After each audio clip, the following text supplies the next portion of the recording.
Good morning! So it is Friday morning and it's currently actually still quite foggy and early, but it's going to be a really busy day today, and I just wanted to take a few minutes to bring you out on a garden tour before first of all, before the fog clears and it gets insanely hot out here. And before the work begins, because we have just had rain upon rain upon rain for the last couple of weeks. There's hardly been a day where it didn't rain, and we have a jungle of a garden. The grass is overgrown, some of the plants are overgrown, and it's been rough. So today, as soon as the dew kind of dries off, we are going to try and get to it. I did come out here yesterday afternoon and at least push mowed around the garden beds, but the area out there still has to get mowed because I ran out of time. A lot has happened, I think, in the last week or so. I have harvested baskets of tomatoes, and at this point right now I'm just freezing them all to make sauce later on. So when you do that, you just core the tomatoes, remove the stems and cores, and just pop them in the freezer, and then when it comes time to thaw them out, they slip right out of the skins, or if you're doing sauce you can just put them through a mill and it'll take care of the skins anyways. But so let's take a look at things. So this is the bed right here that I had the lettuce in early on in the year, and then I had the cucamelon in, which I had to pull out because it goes insane. It's like skinny kudzu. And so I needed to take that out so that I would have room on the trellis for my my Israeli melons. And they are just going all across the trellis now, and I have got melons all over the place. So these seeds were a gift from a subscriber, and so I am not familiar with them, so I actually do need to look these up and see at what point I will need to harvest them. It's not yet. They're still green, and they're only probably about baseball size, but there's quite a few of them, and I need to look it up so that I know when they'll be ready. So the dahlia that I have planted here in the corner of the bed has flowered, and here you can see the Israeli melon vines. There's a lovely melon, and like I said, there's several of these on the trellis. The sunflowers that I planted here quite some time ago that were also being swallowed up by the cucamelons have taken off, and as you can see, the first one has opened up.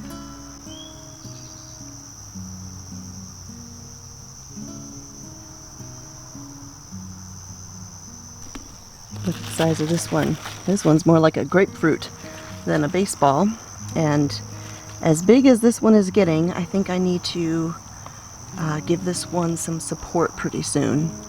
I'll come out here with my little fruit nets, and there's all sorts of little baby melons too. You'll often see the babies start. They don't always all actually produce, so it'll be curious to see how many more of these melons I actually get.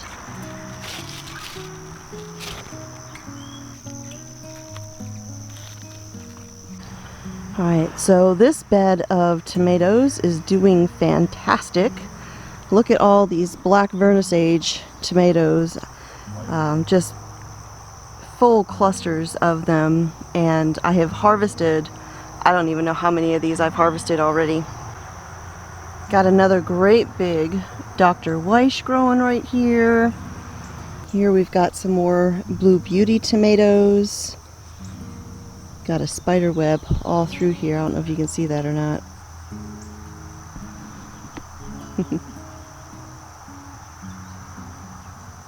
Got lots of spiders. Over here in this bed, this is my long low bed that I reconfigured this past year.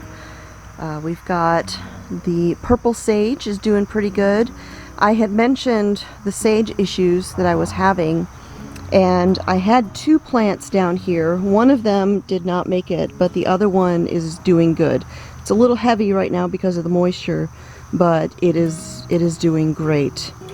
Got my silver posy thyme down here. Now, one of the issues with having all of this rain is the moisture in the plants, and I've talked about how having excess moisture, excess foliage makes your plants more prone to blight, particularly tomato plants. And I am starting to see some, not too bad. I mean, I expected there to be more than I'm seeing, but because I do prune out a lot of the lower foliage, it kind of prolongs the healthiness, I guess, of the plants. But we are starting to see some here. And I do come out here and prune off bad leaves that are beginning to look sick, because I don't want it to spread to the rest of the plant. I mean, it will spread eventually, but the more of this I can remove, that it slows it down. And I'm gonna need to tie this one up. It's kind of hanging down. We've reached the top, beyond the tops of the trellises over here, and so at this stage, the tops of those tomato plants aren't going to have a ton of support. So we've got some Berkeley pink tie-dyes tomatoes in there. You can see their striped flesh. This one right here is funny looking. Check that out. It's got a nose. The cosmos that I had planted over here have begun flowering, and I love these cosmos. These are the Valuetta cosmos. So pretty. My Buena Mulata peppers are actually beginning to ripen. You can see where some of them are going from that deep purple to the sort of pinkish color, and eventually they will turn red and be ripe for the picking. We've got some Chinese 5-color peppers making an appearance.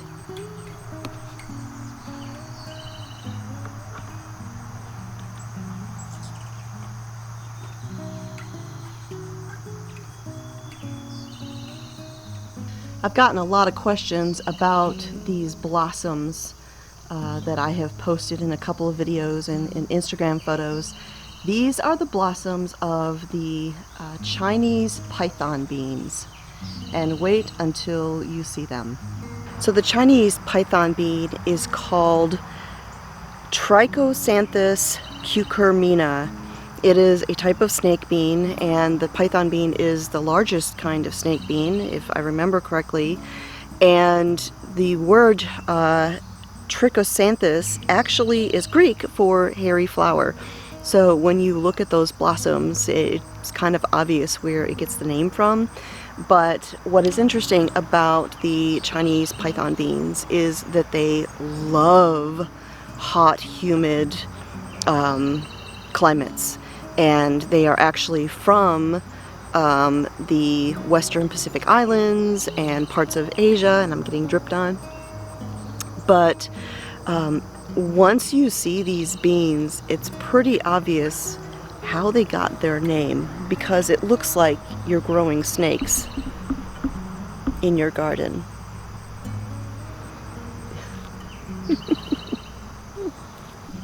Look at the size of this thing. So this one is currently about, I would guess, 2.5, 3 feet long maybe. That's the largest one. I've got more of them popping up here and there all throughout the trellis. Here's another good sized one. Look at that. I mean, if that doesn't look like a snake hanging here. Up at the top, they're kind of striped, kind of neat looking.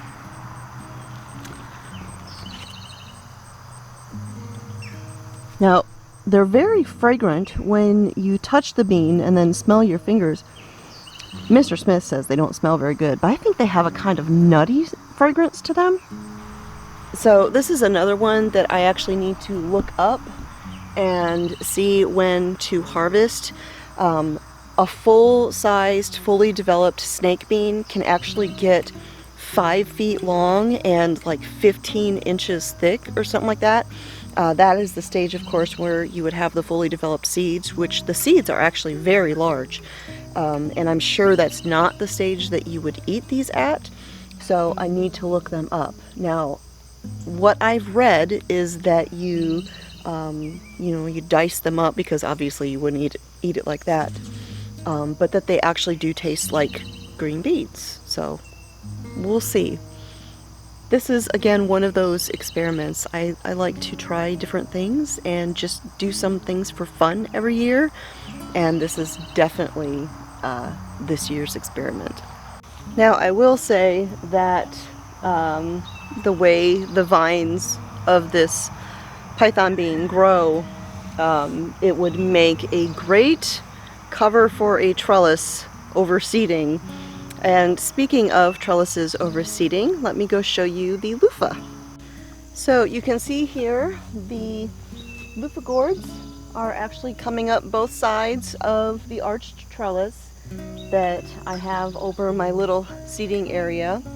They're not growing quite as quickly as that python bean vine, but they are beginning to take off. Once Luffa gourds get going, they kind of just go crazy, and like I said before, I've compared them to kudzu, and those python beans are kind of in that category, I think. So I did notice this week, you're a little crooked there.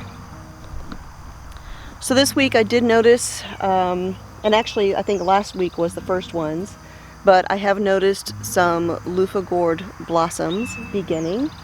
And yesterday when I was out here, I saw something else. Some little baby Luffas.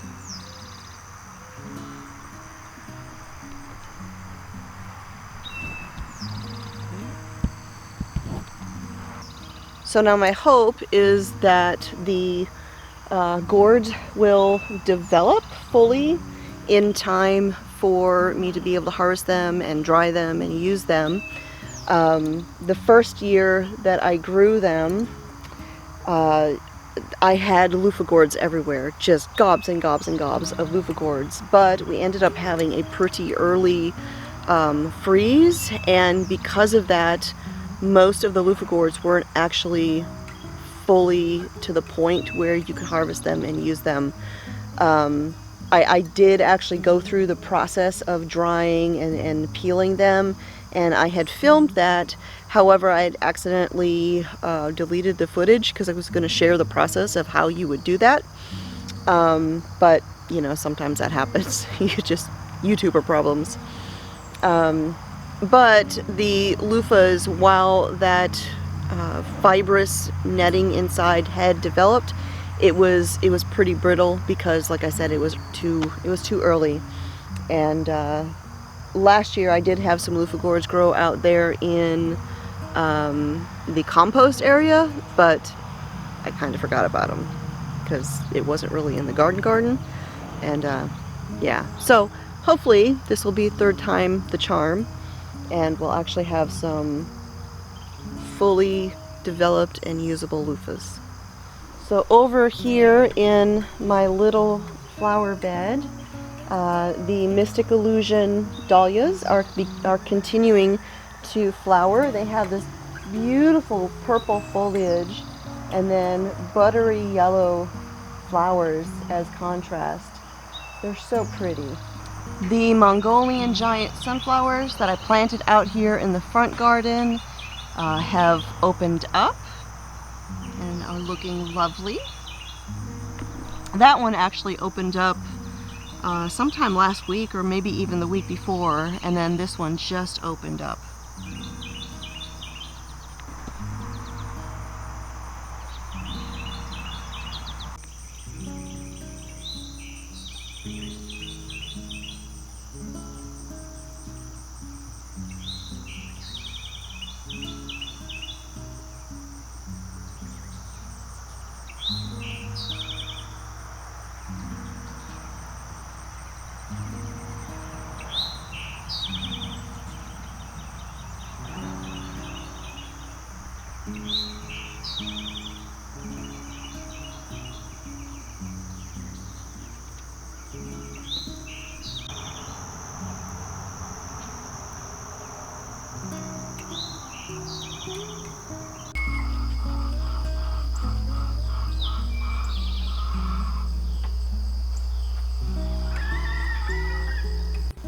Alright, so now we are out here in the larger in-ground no-till garden, and I wanted to show you what was right at the gate.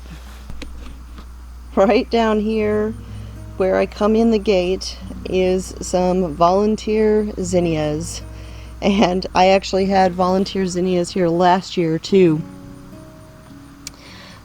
They just keep coming back.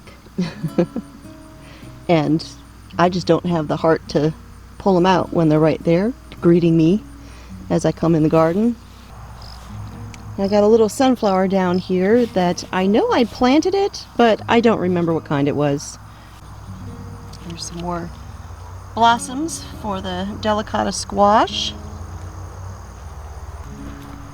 Another one right down here, which looks like there's a party going on in there.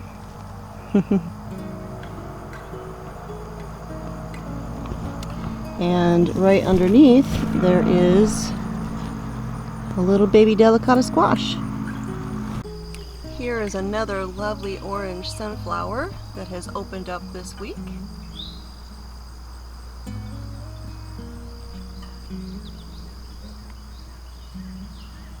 So this garden out here is extremely jungly. This is the first thing I'm going to try and mow today as soon as we dry out, because oh, it's awful. So on the topic of sunflowers, I don't know if you can actually gauge how tall these Mongolian giants are, but I'm going to walk over here and just give you a perspective. I'm 5'4". The trellis that's over there is about 6 feet tall, and I'll put my hand at the top of the trellis so that you can kind of get a better gauge of that.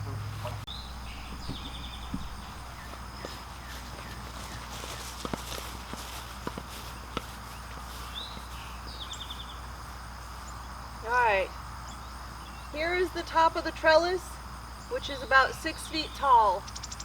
So you can see how much higher that goes beyond.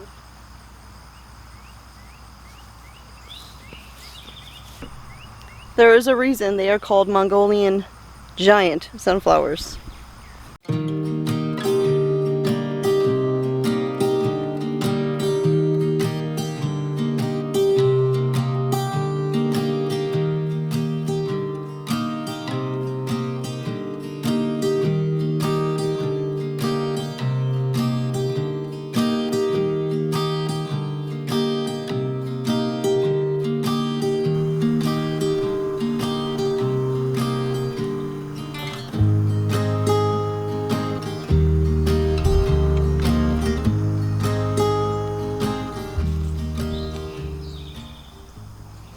Alright, I've got another one of these gorgeous coral zinnias that has opened up this week, and I noticed that there is some yellow ones in here too. And again, these are volunteer zinnias. There I've got a volunteer sunflower. Yeah, there's always volunteers out here in the garden. The stone crop is flowering, as you can see there. Down here I've got a bunch of white zinnias.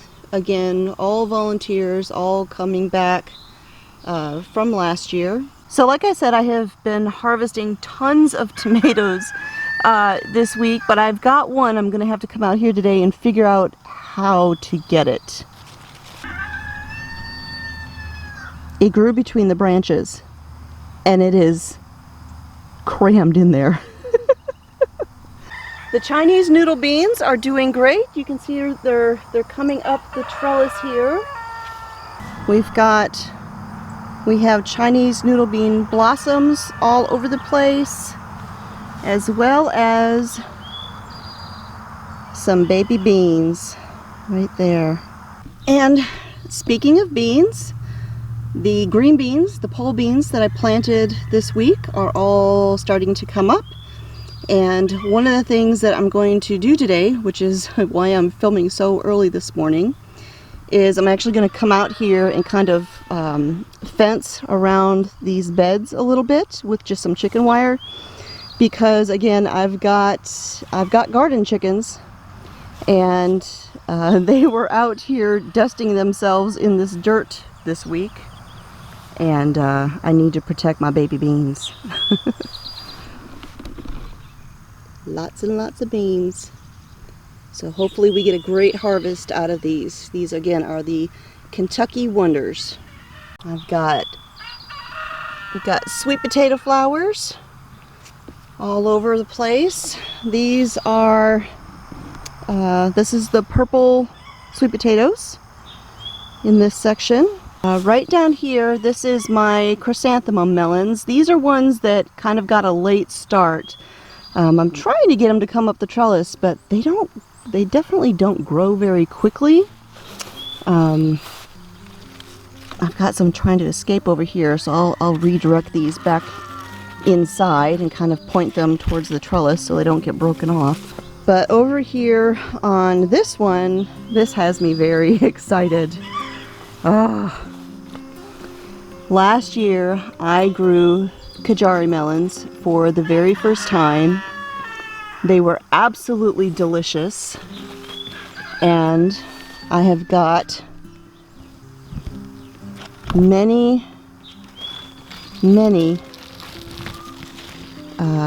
Kajari melons on the trellis here. This right here is a Queen Lime Red Zinnia. This is another Queen Lime Red. You can see how they have that lime green in the center, and then they have a pinkish, reddish pink kind of petals to the outside. They vary a little bit from flower to flower. Alright, so I've got two things left that I want to share with you today. First of all, the struggles. This week I've really been struggling with the armyworms, with the tomatoes. Because we've had so much rain, it has been difficult to treat. There's generally two things that I will use for caterpillars. BT, which is the bacteria that I've talked about. The other is dipel dust. And the problem is, it seems like every time I've come out to treat, it would rain like within the hour and just wash away everything I had done. So I've been squishing them, plucking them off as I see them, and doing what I can, but it has been a struggle. Now, armyworms is something that I deal with, you know, pretty much every year. This year, it hasn't been too bad just until all of this rain started. But hopefully we're going to get a little bit of a break. We had a break from the heat. The heat is back, and you can't tell, but I am just like, well, maybe you can tell. It's back and it's already getting hot. The fog is still here, but the heat is here, and it's going to be getting really nasty here in a little bit.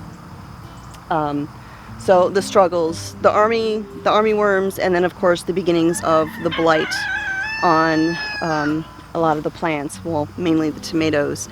But the last thing I want to share with you is about the bean trellis.